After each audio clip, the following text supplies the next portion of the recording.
For Jedediah Stone, the wind howling through the high ridges of the Snowhorn Mountains was a familiar, lonely hymn, a song he had listened to for years in self-imposed exile. But the sound that cut through the gale on that late January afternoon was not the wind. It was sharper, more fragile, a thin, desperate cry of an infant that pierced the air like a needle of ice. Then another, and another. He pulled his horse to a halt, his weathered face grim, and dismounted. Following the sound, he found a scene crafted from a nightmare. There, cruelly bound to a fence post with rusted barbed wire, was a woman, her body a canvas of bruises blooming like deathly violets against her pale skin. At her feet, 3 tiny, near-frozen bundles lay silent in the snow. Her eyes fluttered open, a flicker of life in a face already surrendering to death. "Don't let him take my daughters," she breathed, the words turning to frost. Without a word, a man who had long forgotten the language of comfort acted. He drew a knife from his boot, sliced the wires that bit into her flesh, and gathered the woman and her children into his arms. "You're all coming with me," he stated, his voice a low, gravelly sound against the wind, not a promise of comfort, but a declaration of survival against the hell that had left them here to die. A woman left to die for the sin of bearing daughters. A reclusive rancher who has just found 3 reasons to live again. What monster is hunting them, and can this makeshift family survive the harsh Wyoming night? Stay with us to witness their harrowing journey. Don't forget to like, share, and subscribe to Wild West Love Stories for more tales where the heart is the only law that matters. The journey back to the cabin was a brutal battle against a world that wanted them dead. Jedediah Stone shielded the limp body of Elara Vance with his own, the 3 infants tucked precariously between them, their collective weight a fragile burden against the howling fury of the blizzard. Each step his horse took was a gamble, sinking deep into snowdrifts that threatened to swallow them whole. The cold was a physical entity, a predator that gnawed at his bones, but it was a familiar pain. It was the same cold he'd felt years ago, holding his own son, Samuel, as a fever stole the boy's last breath. It was the same silence that had followed his wife, Mary's, passing just weeks later, leaving him utterly alone in these mountains. He had thought himself a ghost since then, a man merely existing, but the faint, whimpering breaths against his chest were an anchor to the present, a terrible and demanding reason to fight. He kicked open the cabin door, the scent of cold ash and pine greeting them like a long-abandoned memory. With a strength born of grim necessity, he carried Elara inside first, laying her gently on the thick bear pelt he used as a rug before the hearth. She was lighter than a woman had any right to be.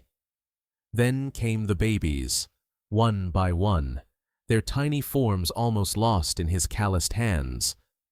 He placed them in a wooden crate hastily lined with soft rabbit furs, a makeshift cradle pushed close to the stones of the fireplace. For the next hour, Jedediah moved with a silent, practiced economy that belied the chaos of the situation. He was a man who knew the calculus of survival. He stoked the embers in the hearth until a roaring fire beat back the shadows, its warmth a fragile shield against the encroaching death. He melted snow in an iron pot, adding a splash of goat's milk from a jug he kept in the cool cellar. While it warmed, he turned his attention back to Elara. With a damp cloth, he began to clean the blood from her wrists and forearms. The barbed wire had bitten deep, leaving angry, torn gashes that spoke of a calculated cruelty. He worked with a tenderness that his hands, accustomed to the axe and the plow, had not known for years. He saw the bruises along her jaw, the swelling on her cheekbone, and a cold, hard fury settled in his gut. This was not the random violence of nature. This was the deliberate work of a man. His gaze drifted to the mantelpiece, to a small, crudely carved wooden bird, the last thing Samuel had made for him. For a moment, the 3 infants in the crate blurred with the memory of his own son, and the weight of his failure to protect his family pressed down on him, threatening to suffocate him. He shook it off. That was then. This was now. He would not fail again. He fed the babies first, using the corner of a clean linen strip dipped in the warm milk. They took it weakly, their suckling reflex a tenuous hold on life. He wrapped them tighter, ensuring the fire's heat could reach them. It was then that a soft groan came from the bear pelt. Elara's eyes were open, cloudy with confusion and pain.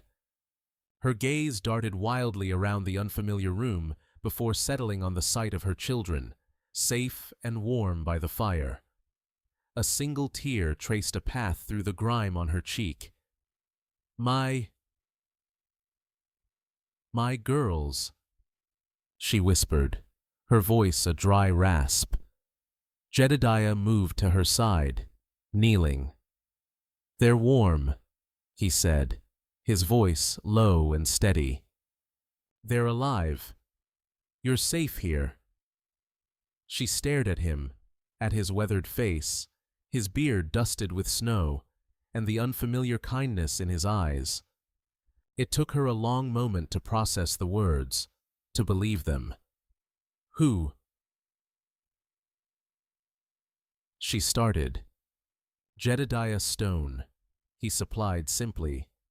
She closed her eyes, absorbing the name. "Elara Vance," she breathed out, as if claiming her own identity back from the brink. The name hung in the air between them, a fragile bridge built over a chasm of pain and mistrust. Over the next few days, a quiet routine formed. Jedediah hunted, chopped wood, and maintained a silent, constant vigil. Elara slowly regained her strength, her time consumed by the endless cycle of feeding and comforting her daughters, whom she now called Clara, Beatrice, and Annabelle. They rarely spoke, but a language of actions grew between them. He would leave a bowl of warm stew by her bedside. She would mend a tear in his coat while he slept in his chair by the door. She saw the deep, unhealed sorrow in his eyes when he looked at her children, and he saw the fierce, unyielding spirit of a survivor in the way she held them close. One evening, as the fire crackled and the wind outside had softened to a mournful sigh, Elara sat up, her back against a pile of blankets. She had been watching him oil his rifle, his movements methodical and precise. The silence in the cabin was no longer heavy, but comfortable, lived in. "He said girls were a curse," she said suddenly, her voice clear and startlingly strong. Jedediah stopped his work, his hands stilling on the rifle's stock. He looked at her, waiting. "I gave him 3 beautiful daughters," she continued, her gaze fixed on the flames, "and for that, he called it justice. To let the mountain decide if we were fit to live." A dangerous stillness filled the room. Jedediah placed the rifle down carefully. He had to know. He had to give the monster a name. "Who, Elara?" he asked, his voice barely more than a whisper, but it carried the weight of an oath. She finally turned her head, meeting his intense gaze.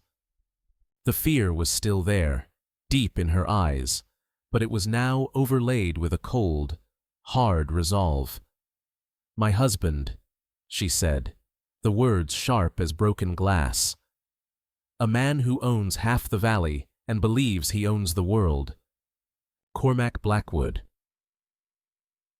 The name Cormac Blackwood, once spoken, hung in the air of the small cabin for days, a permanent chill that even the roaring hearth could not entirely dispel.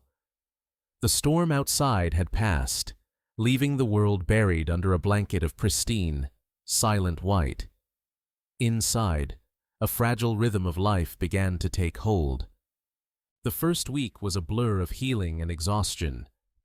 Elara's body, resilient and desperate to live, began to mend. The deep gashes on her wrists scabbed over, and the ugly bruises on her face faded from a violent purple to a sickly yellow-green. She moved with a purpose that defied her injuries. Her entire world narrowed to the 3 small lives who depended on her. She learned the distinct cries of each daughter. Clara's was demanding and sharp, Beatrice's a softer, questioning coo, and tiny Annabelle's a faint, bird-like whimper. Jedediah kept his distance, a silent guardian at the edge of their small world. He would return from his trap lines to find a fresh stack of firewood by the door, and a piece of cooked rabbit or a bowl of thin broth left for him on the small, rough-hewn table. He never saw her eat. She seemed to subsist on the same fierce will that had kept her alive in the snow. He found himself watching her during the quiet moments. He watched the way her hands, though still swollen, expertly swaddled her children. He listened to the soft, broken lullaby she would hum, a tune that snagged at the edges of his memory, reminding him of a life he had locked away. It was in those moments that he saw she was not merely a victim he had rescued, but a woman of formidable strength, a mother lioness tending to her cubs in a borrowed den. One afternoon, the sound of an approaching horse sent a jolt of pure panic through Elara.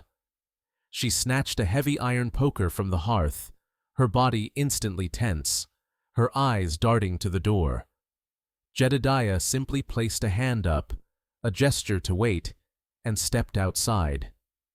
The visitor was not a threat, but a woman bundled in thick wool, her face weathered by years of mountain life, her eyes holding a familiar and welcome kindness. "Martha," Jedediah greeted her with a nod. The woman dismounted, her gaze immediately going past Jedediah and into the cabin, where she saw Elara standing in the shadows. "Oh, child," Martha breathed, her voice thick with emotion. "It is you. I prayed it wasn't true." She was a friend of Elara's late mother, a connection to a world Elara thought she had lost forever. Martha entered the cabin, bringing with her the scent of soap and cold pine, and news that made the fragile peace shatter. She explained that she made the monthly ride up to Jedediah's homestead to deliver mail and trade goods, a service she had provided for years. But this trip was different. The town of Redemption, nestled in the valley below, was buzzing with Cormac Blackwood's version of the story. "He's putting on a grand show," Martha said, her voice laced with contempt as she accepted a tin cup of hot water from Jed. "Tells everyone at the saloon and the general store that you were overcome with a woman's hysteria after the birth-in, that you ran off into the storm in a fit of madness." Elara listened, her face a mask of stone, her knuckles white around the poker she still held. "He's hired men, Elara," Martha warned, her tone grave. "Not deputies, but hard men from the railroad camps. And he's posted a reward. $500 for information on the whereabouts of his distraught wife and his stolen children." The word "stolen" struck Elara like a physical blow. Jedediah watched her, saw the flicker of fear in her eyes instantly extinguished and replaced by a cold, hard fire. She was not breaking. She was tempering, like steel in a forge. After Martha left, promising to return with more supplies and to listen for any news, a new tension settled in the cabin. The sanctuary now felt like a cage, its location a secret with a price on it. That evening, Jedediah acted. He took down a well-cared-for, but older, smaller caliber rifle from pegs on the wall. He laid it on the table in front of Elara. "You need to know how to use this," he said. It wasn't a suggestion. The next morning, in a small clearing behind the cabin, he taught her. The rifle was heavy and awkward in her arms. The cold of the metal seeped through her worn dress. "Plant your feet," he instructed, his voice impersonal. "Lean into it, or it'll knock you flat." He adjusted her stance, his large, rough hands resting on her shoulders for a brief, necessary moment. It was the first time they had touched for a reason other than medical necessity, and a current of stark awareness passed between them. Her first shot went wide, the recoil jarring her, the sound of the blast shockingly loud in the silent woods. She flinched, but did not complain. She reloaded, her lips set in a thin, determined line. She listened to his instructions about breathing, about squeezing the trigger, not pulling it. She fired again. And again. By the end of the hour, she was consistently hitting a large knot on a pine tree 50 yards away. She wasn't a master, but she was no longer helpless. The act of firing the weapon, of controlling its power, had ignited something within her. It was a tangible piece of control in a life that had been stripped of it. As she cleaned the rifle that afternoon by the fire, a new, more confident quiet settled over her. For the first time in a long time, she felt something other than fear. Preparedness. They had a fighting chance. That fragile sense of security lasted for 2 days. On the third evening, as a stew of rabbit and wild onions bubbled over the hearth, Elara was humming her lullaby to the girls, who were nestled in their crate. She noticed Annabelle, always the quietest, was completely still. Frowning, she reached down and touched the infant's forehead. A wave of ice-cold dread washed over her. The baby's skin was radiating a dry, burning heat. As if on cue, Annabelle let out a weak, pained cry, a sound that cut through the cozy domesticity of the cabin and struck terror directly into Elara's heart.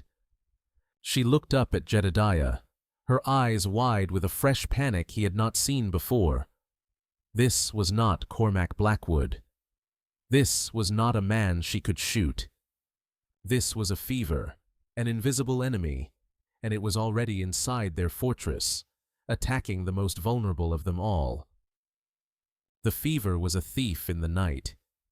It stole the faint color from Annabelle's cheeks and replaced it with a blotchy, alarming flush.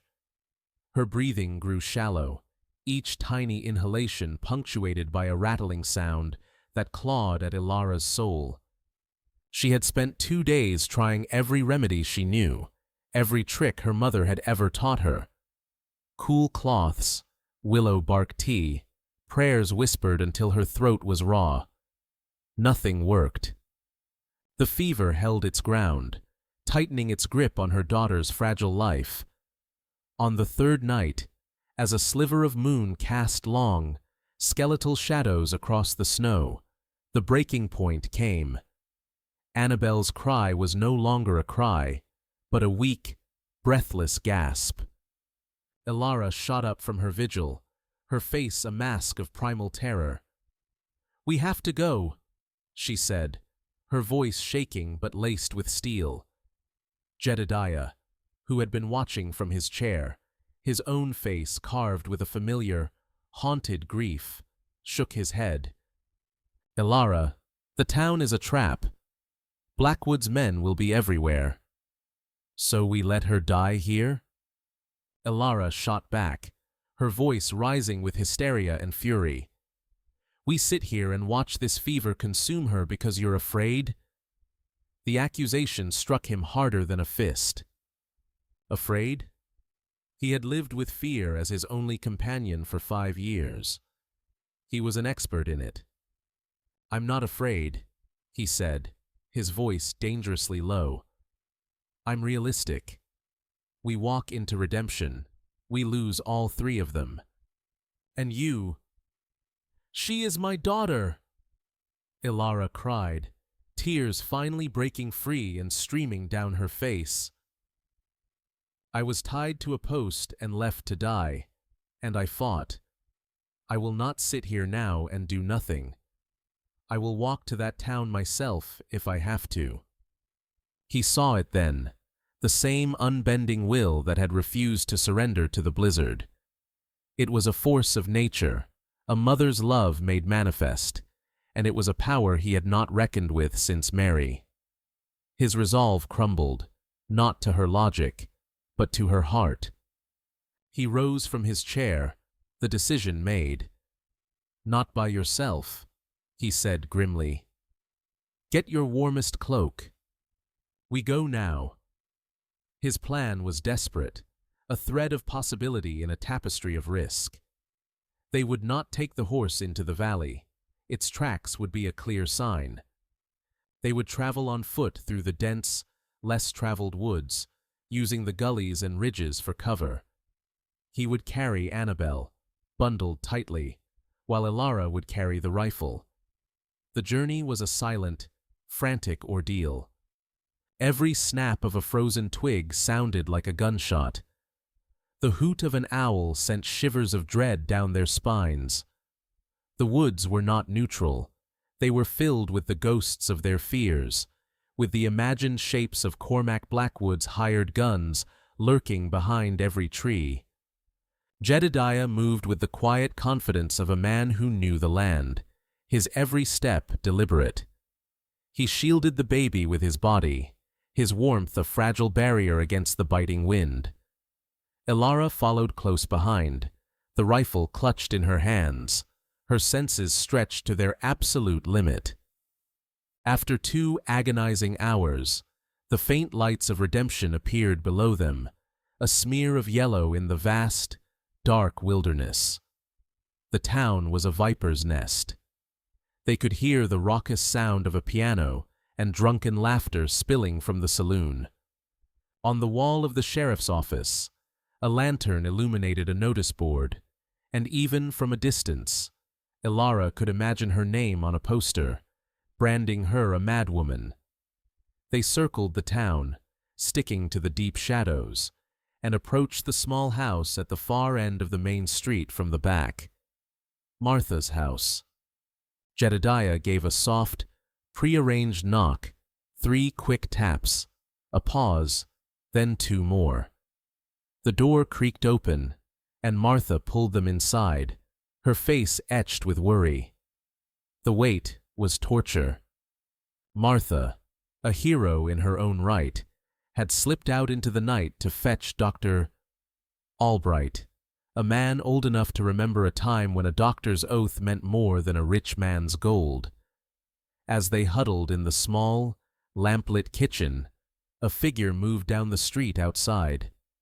Deputy Finn, on his final patrol of the night, noticed the uncharacteristic light in Martha's window. Curiosity piqued.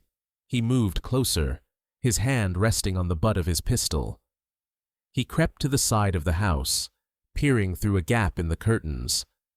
He saw Martha, her back to him, and the unmistakable shape of Jedediah Stone, a man he knew by reputation as the reclusive mountain dweller. And then he saw a woman, her face pale and streaked with tears, clutching a small bundle. He saw the rifle leaning against the wall. His mind raced. This was the hysterical wife. This was the stolen child. But what he saw was not madness. It was desperation. He saw the raw fear and fierce love in the woman's eyes. He thought of Cormac Blackwood, of his cold, arrogant demeanor, of the way the whole town seemed to hold its breath when he rode through. Something was wrong with the official story. Deeply wrong. After a moment of intense, Silent conflict. Deputy Finn backed away from the window and continued his patrol, his footsteps heavy on the boardwalk. He had seen nothing. Dr. Albright came and went like a ghost, his movements quick and his voice low. He diagnosed it as lung fever, a common and often fatal ailment in infants. He left them with a small bottle of potent, dark liquid, a tincture of quinine and herbs, and strict instructions. Their journey back was a frantic race against the dawn.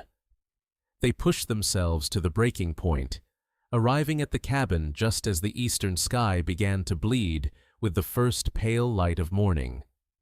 With trembling hands, Elara administered the first dose of medicine to Annabelle.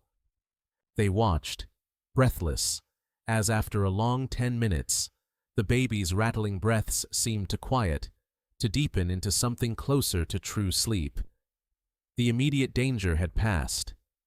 They had gambled, and they had won. But as Elara stood in the gray morning light, clutching the small, life-saving bottle, a profound shift occurred within her. This victory was temporary. Their lives were a series of desperate gambles, and eventually, their luck would run out. Hiding was a slow death. She looked at Jedediah, who was watching her, his face weary, but his eyes clear.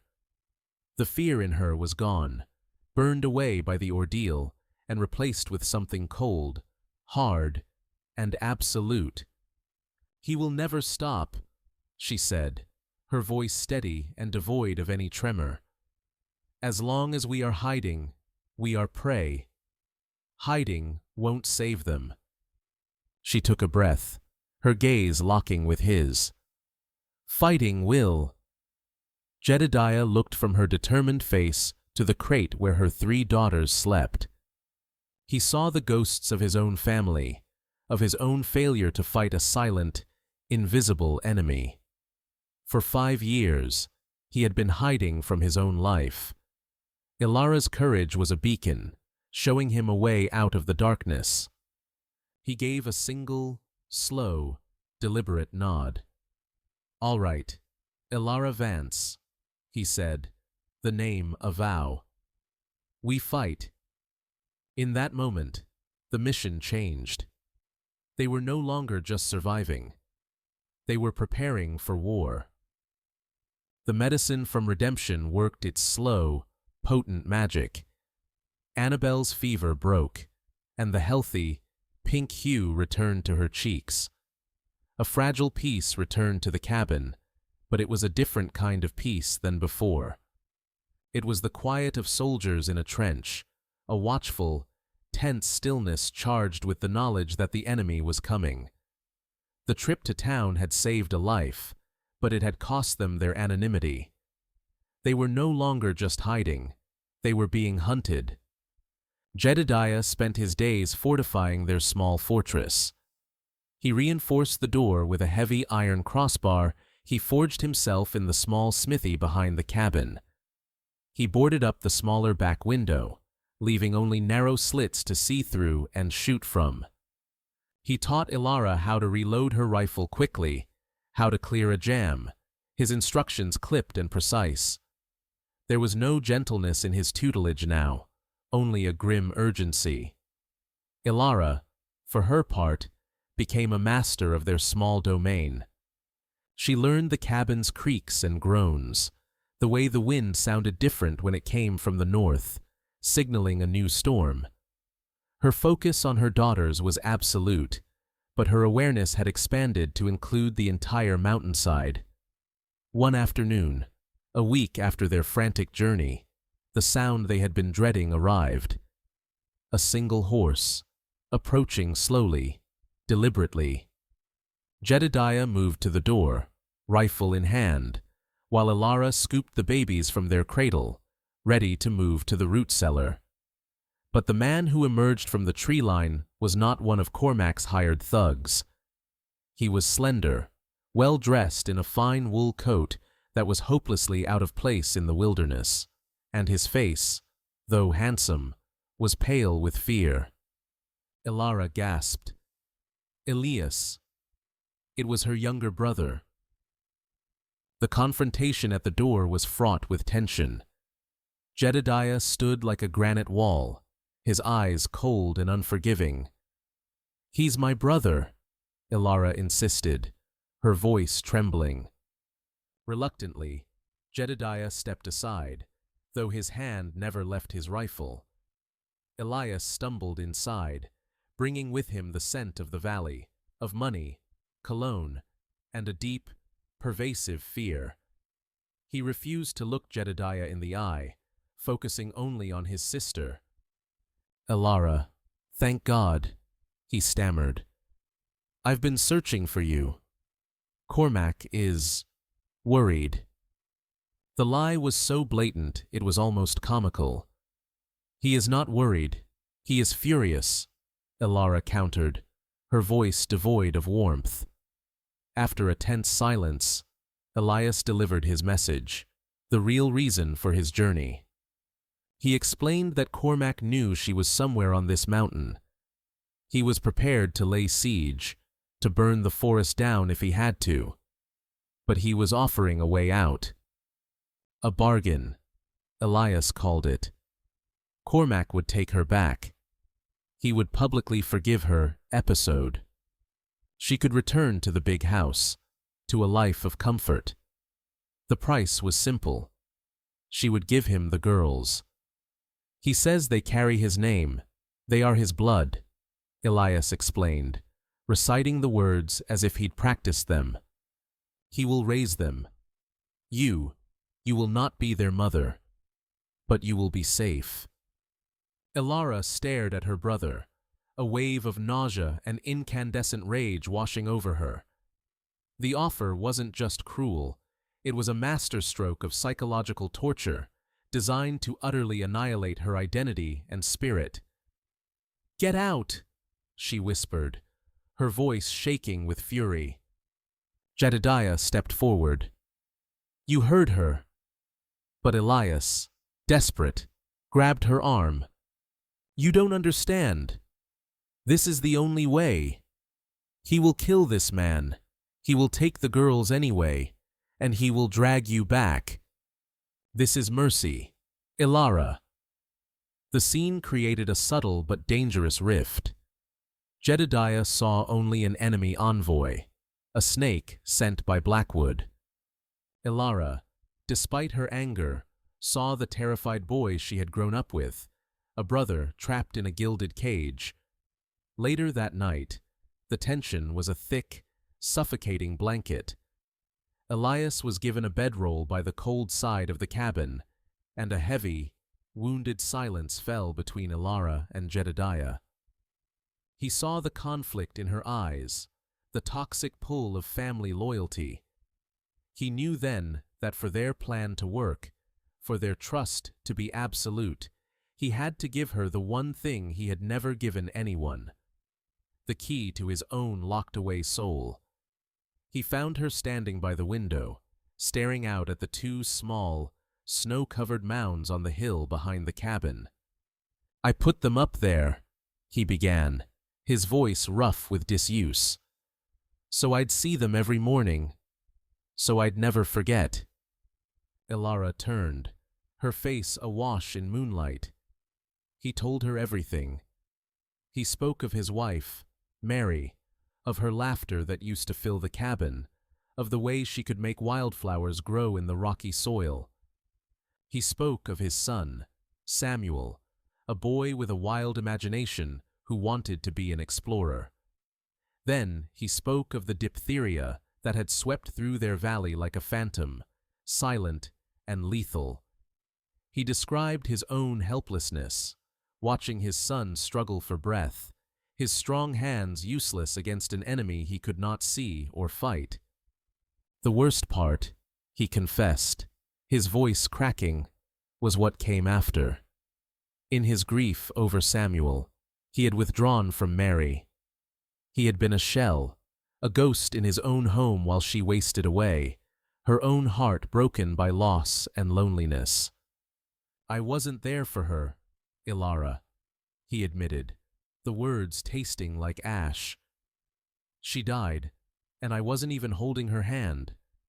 I've been hiding up here ever since, not from the world, but from that. From him. He pointed to his own chest. The man who failed his family. A profound, heartbreaking silence followed. Elara stepped forward and, for the first time, reached out and took his hand. It was a simple gesture, but it was everything. She understood now. His fight for her and her daughters wasn't just about kindness. It was his penance. It was his redemption. It was his chance to finally hold someone's hand and not let go. The next morning, they were a united front. They woke Elias and laid out their counteroffer. It was no longer a negotiation. It was an ultimatum. "You will go back to Cormac," Jedediah said, his voice leaving no room for argument. "You will tell him she is broken, just as he hoped. You will tell him she agrees to his terms." Elara picked up the thread. "But you will tell him I am terrified of his men. I will not surrender my daughters to them. He, and only he, must come to get them." Alone. Elias looked horrified. "He'll never agree to that." "He will," Jedediah stated, his eyes glinting. "Because his pride is bigger than his sense. He needs to be the one to break her. He needs to see her bow before him." They looked at the farmer's almanac hanging by the door. It predicted a heavy snow squall in 2 days' time. That was their moment. That was their trap. "Tell him to come in 2 days. At dusk," Elara commanded. "Tell him I'll be waiting." Elias, caught between two fearsome forces, finally made his choice. The cold, certain power in that cabin was more real to him now than Blackwood's distant tyranny. He nodded, a barely perceptible motion. He rode away an hour later, a reluctant Judas carrying a message that would either save them all or lead them to their doom. The plan was in motion. The die was cast. The 2 days of waiting were a unique form of torture, a silence stretched so taut it vibrated with unspoken fears and resolute promises. Jedediah and Elara moved around each other with the fluid efficiency of soldiers who had long trained for this single battle. He secured the last of the boards over the windows, leaving only narrow, strategic slits for sight and fire. He laid out their ammunition on the mantelpiece. 2 rifles, his own heavy Colt revolver, and a small pistol he had given to Elara. She, in turn, prepared for the aftermath, tearing strips of clean linen for bandages and boiling water to store in jugs. She made a safe, warm nest for the girls in the small root cellar beneath the floorboards, surrounding them with every soft pelt and blanket they owned. They ate, but did not taste the food. They spoke, but only in short, clipped sentences about angles of fire and reloading times. The love and vulnerability that had bloomed between them was now encased in a hard shell of grim purpose. On the second day, at dusk, the sky turned a bruised, sickly gray. The wind picked up, howling through the pines like a lament, and the first snowflakes began to fall, not the gentle flakes of a picturesque winter, but hard, stinging pellets driven by a rising gale. The stage was set. The storm had arrived on cue. An hour later, through the swirling white curtain, they appeared. Not one rider, but 3. 3 dark figures on horseback, moving like specters through the blizzard. Elara's breath hitched. "He lied," she whispered, though there was no surprise in her voice, only a confirmation of the evil she already knew. Jedediah's jaw tightened, his knuckles white on the stock of his rifle. Men like him always do. Cormac Blackwood reined in his horse just beyond the clearing, his 2 hired guns fanning out on either side. They were hard, grim-faced men, the kind who lived and died by the coin. "Elara!" Cormac's voice boomed, somehow cutting through the wind's roar. It was the voice of a man accustomed to absolute obedience. "I have honored our agreement. I have come alone for my property. Send out my daughters, and this foolishness can end." The only answer was the deafening crack of Jedediah's rifle. A chunk of bark exploded from a tree inches from Cormac's head. The battle had begun. Cormac and his men dismounted, using their horses for cover as they returned fire. The cabin walls groaned under the assault, bullets thudding into the thick logs, splintering the wood around the firing slits. Inside, the small space was filled with the acrid smell of gunpowder and the thunderous reports of the guns. Jedediah and Elara worked as a single, deadly unit. He would fire, then move to another position, his movements economical and swift. Elara was at his side, the second rifle loaded and ready, her fear channeled into a cold, focused fury. She would track the movements of the men outside, her voice low and steady as she called out their positions. One moving left, towards the woodshed. She'd report, and Jedediah would adjust his aim. Hidden deep in the tree line, shivering from more than just the cold, Elara Vance watched the scene unfold. He had followed them, unable to simply ride away and leave his sister to her fate. He saw the muzzle flashes from the cabin, and he saw the relentless, brutal assault from Cormac's men. His stomach churned with a mixture of terror and self-loathing. He heard Cormac shout to one of his men, his voice a venomous hiss on the wind. "To hell with the woman. Just keep them pinned. Put a few rounds through that window by the hearth. That's where a nursery would be." That was it. That was the moment the last vestige of family loyalty in Elias's heart died. The man was willing to murder his own children, to fire blindly into the room where they slept, simply to reclaim his property. A desperate, reckless courage sparked within him. He couldn't fight them, not head-on, but he could be a ghost. He could be a chaos agent. While Cormac's men were focused on the cabin, Elias circled around through the deep snow to the small, dilapidated woodshed. He pulled a flask of whiskey from his coat, splashed the cheap liquor onto a pile of dry kindling inside, and struck a match. The flame caught, greedy and fast. He then retreated into the woods, raised his pistol to the sky, and fired a single shot. The effect was immediate. "Boss! Someone's behind us!" One of the henchmen yelled, seeing the flicker of flame and hearing the gunshot from an impossible angle. "It's a trap!" The man broke cover, turning his attention towards the woodshed. It was the only opening Jedediah needed. He took a steadying breath, aimed, and fired. The man crumpled into the snow and did not move.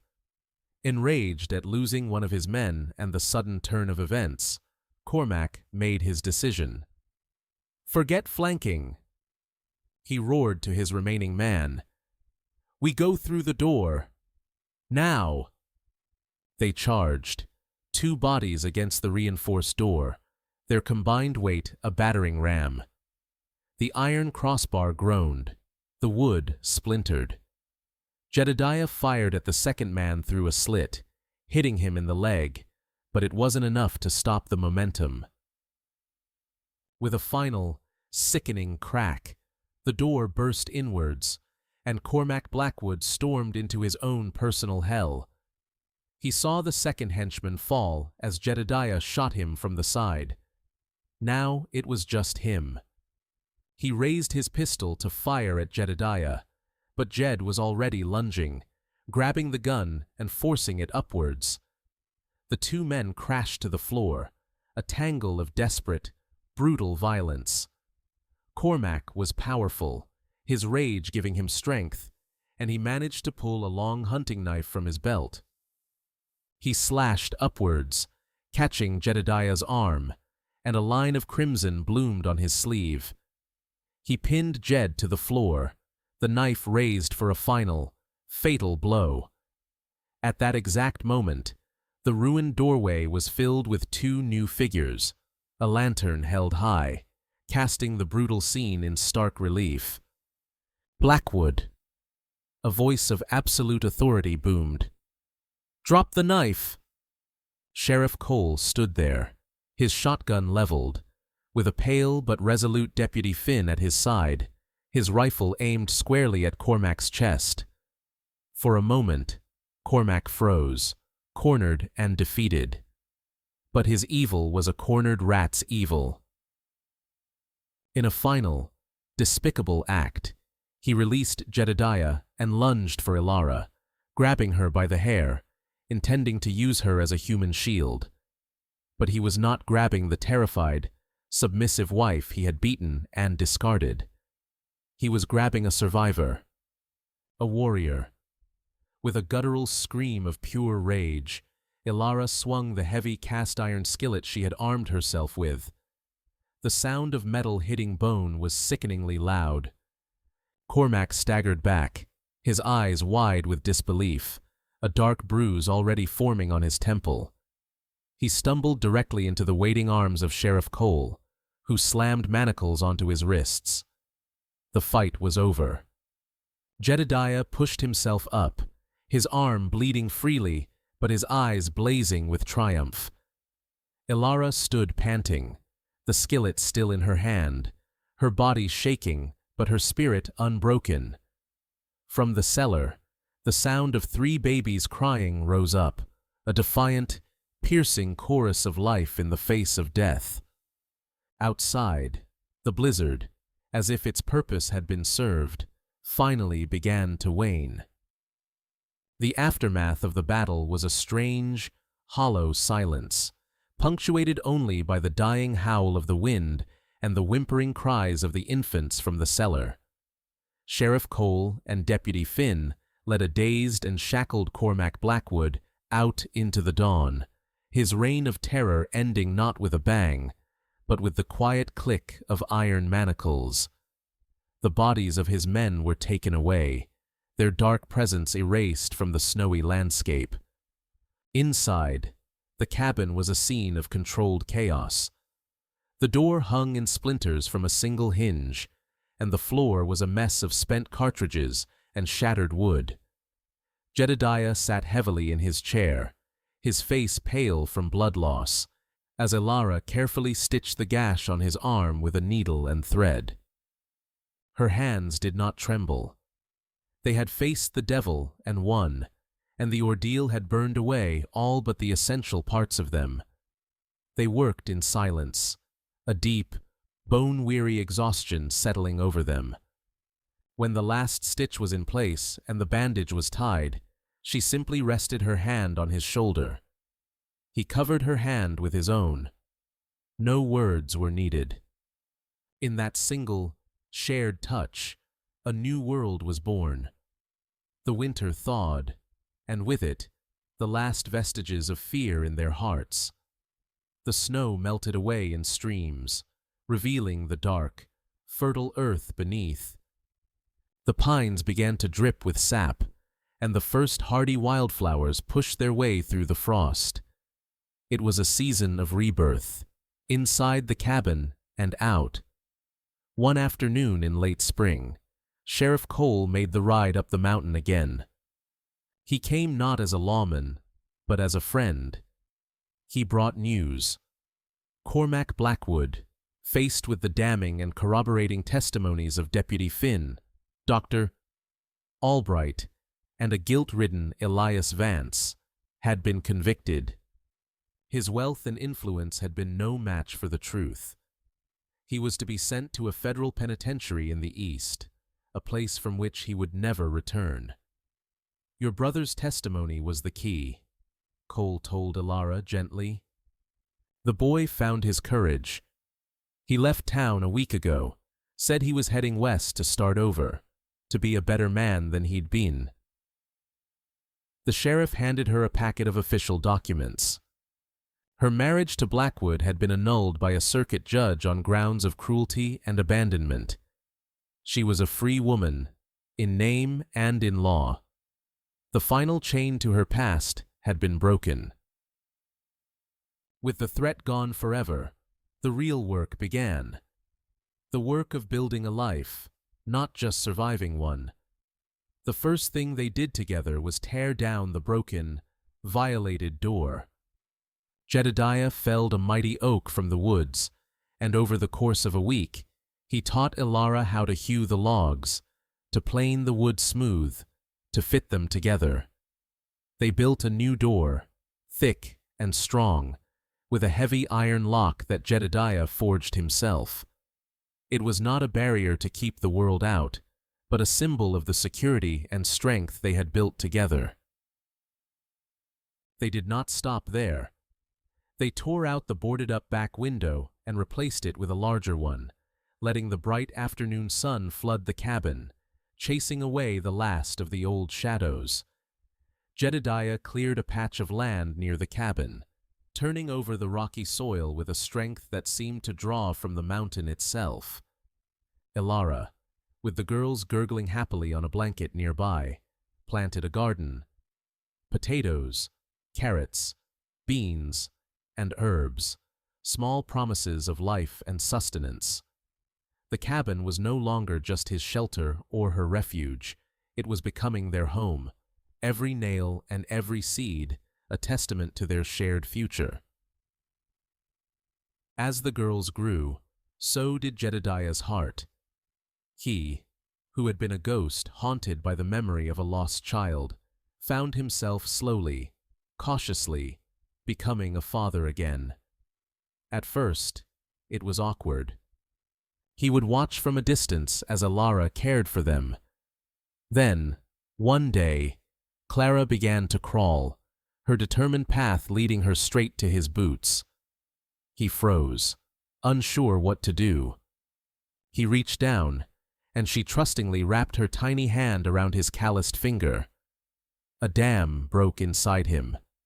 Soon, he was the one on the floor, letting Beatrice pull his beard, or carving a small, smooth bird for Annabel to hold. One evening, he retrieved the worn, whittled horse from the mantelpiece, Samuel's last toy, and offered it to Clara. He was not replacing his son. He was allowing his son's memory to be part of this new life, sharing his love instead of hoarding his grief. Elara watched it all, her love for this quiet, steadfast man deepening with every passing day. Their commitment was not sealed with a grand proposal, but in a moment as quiet and profound as their love. They were sitting on the porch one summer evening, watching the sunset paint the peaks in hues of gold and purple. The girls were asleep inside, the scent of baking bread wafted from the open door. This cabin was a tomb for 5 years, Jedediah said, his voice a low rumble. A place for a ghost to live. You and the girls. He turned to her, his eyes full of a raw, honest emotion she had never seen before. You filled it with life again. You brought me back from the dead, Elara. He took her hand. I don't have riches or a grand name to offer, but the name Stone is an honest one. This land is strong. This home is as much yours as it is mine. If you'll have us. Tears welled in Elara's eyes, but they were tears of joy. She squeezed his hand, her touch conveying everything words could not. We're already home, Jedediah, she whispered. We have been for a long time. And so, their new life flourished. Word spread among travelers of a warm, safe place to rest on the mountain, a cabin with a strong door and an even stronger heart. They called it the hearth at Stone Ridge. Elara's cooking and quiet grace became a small legend, and Jedediah's silent presence was a guarantee of safety. Their family, forged in the crucible of a brutal winter, had found its lasting spring. One final evening, a year after the siege, the family sat on the porch. The three girls, now energetic toddlers, chased fireflies in the yard, their laughter echoing in the twilight. Jedediah had an arm around Elara, and she leaned her head on his shoulder.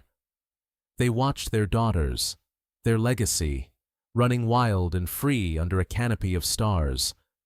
No one passing by would know their whole story, not the blood and the snow, the fear and the fight. But they would see the way he looked at her, the way she smiled at him, and the way three little girls danced in a patch of mountain moonlight, and they would know, without a doubt, that they were witnessing the stubborn, beautiful, and triumphant face of love. In a land as vast and unforgiving as the 19th century American West, it is easy to believe that survival belongs only to the ruthless.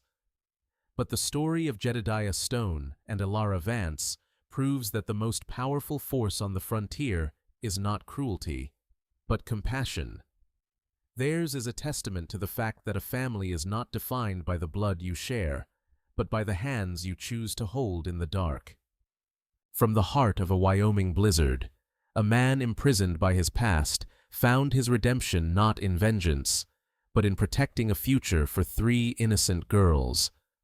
A woman, beaten and discarded for her perceived failure, discovered her true strength not in hiding from her monster, but in building a home with a man who saw her worth. The hearth at Stone Ridge was built from more than just timber and stone. It was built from shared sorrow, mutual respect, and the quiet, unwavering courage to choose kindness in a world that offered none.